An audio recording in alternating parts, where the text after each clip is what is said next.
Tip number 4 is to become involved. The more well-rounded you are, the better prepared you'll be for college life. High school athletics is one way to become involved, and if you... Was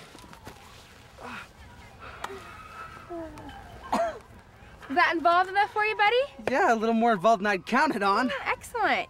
You held up well. Well, high school sports are just one way to get involved, but let's show you some others. You okay? Yeah, I'll be okay. This day is called the Feast of Crispian. He that shall live this day and come safe home will stand a tiptoe when this day is named, and rouse him at the name of Crispian. He that shall live this day and see old age will steely on the vigil feast his neighbors and say tomorrow is St. Crispin's day. And will he strip his sleeve and show his scars and say these wounds I had on Crispin's day.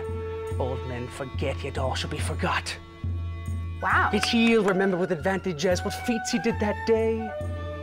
Okay, Then shall our names familiar in his mouth as household words. Harry the King, Bedford and Exeter, Warwick and Talbot, Salisbury and Gloucester be in their flowing cups freshly remembered. That's it, I'm done, you're up. Sorry, wasn't sure. Come on, Callie, you gotta be ready. Okay. Well, if sports isn't your thing, maybe you have the performing bug like Court does. And it's not just acting. You could go out for chorus, symphony, the band, a dancing group. There are many opportunities to showcase your talents. Service is a great way to get involved, but you can gain a sense of satisfaction from really making a difference in the lives of others. In addition to service groups, student government is a great way to serve your fellow students.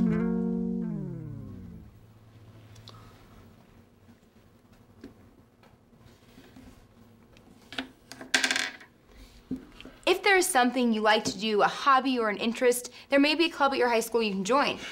If there's something you're interested in and a club that doesn't exist, you may want to think about starting one yourself.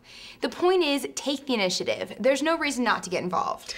Being involved will not only make high school more enjoyable, but it will pay off as you apply to schools later on. Admissions aren't just based on GPA and test scores. Being well-rounded and involved is a very important part of this process. You want to keep playing? I think I've already won.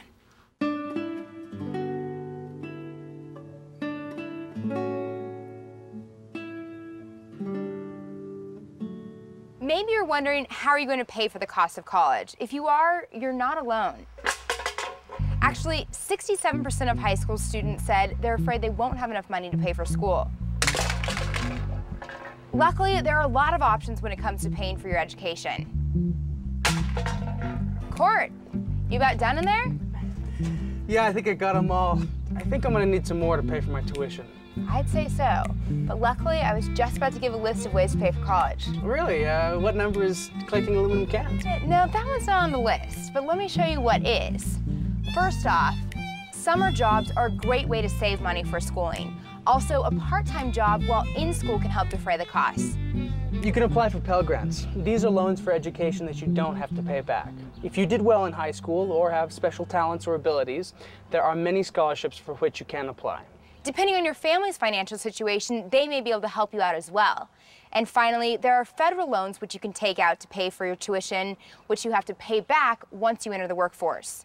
With so many options, money is no excuse for not furthering your education. Talk to a counselor at your school to get more information and decide which option is best for you.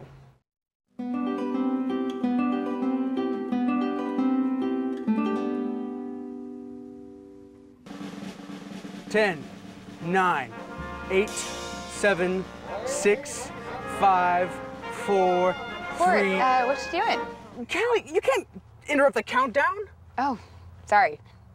10, 9, 8, 7, 6, 5, Does this have anything to do with tip number 6? Callie, you're killing me. Sorry. Sorry. 10, 9, 8, 7, 6, 5, 4, 3, 2, 1. Lift off.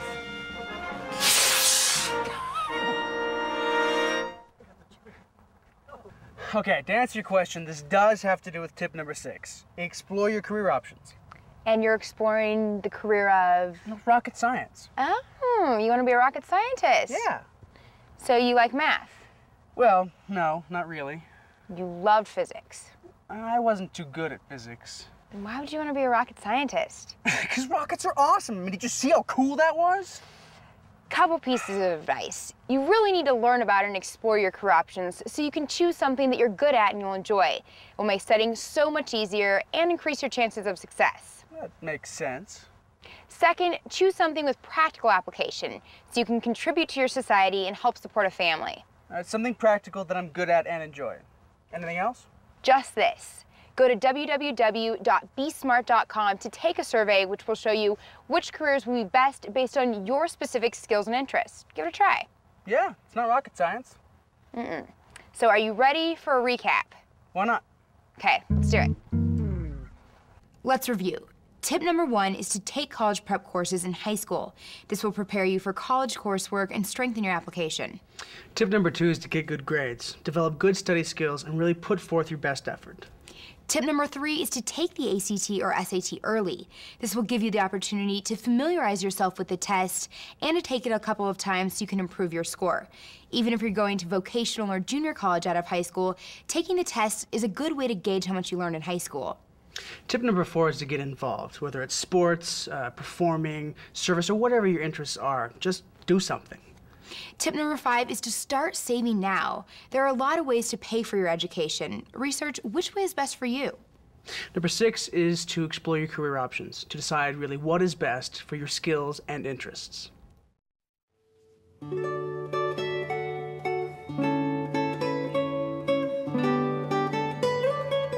Okay, ladies, I have some advice just for you.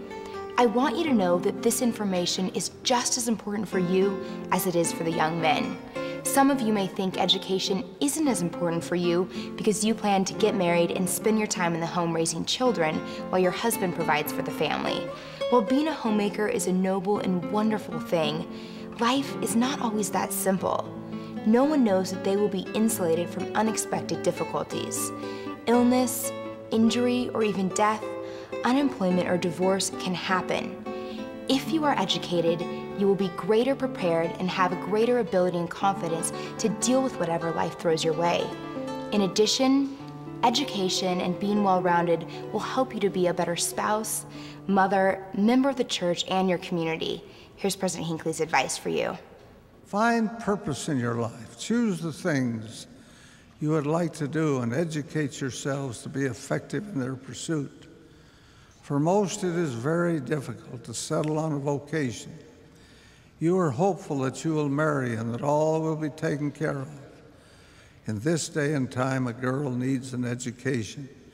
She needs the means, the skills by which to earn a living, should she find herself in a situation where it becomes necessary to do so. Study your options. Pray to the Lord earnestly for direction. Then pursue your course with resolution. The whole gamut of human endeavor is now open to women. There is not anything that you cannot do if you will set your mind to it.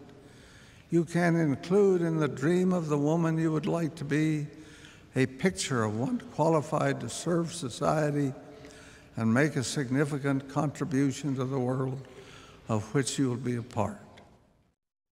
I hope you've enjoyed taking part in our adventure. I know we've had fun. Definitely. And I hope you've learned something. Just remember that a little extra effort now can make a huge difference in your future. So stay focused and we may see you down the road.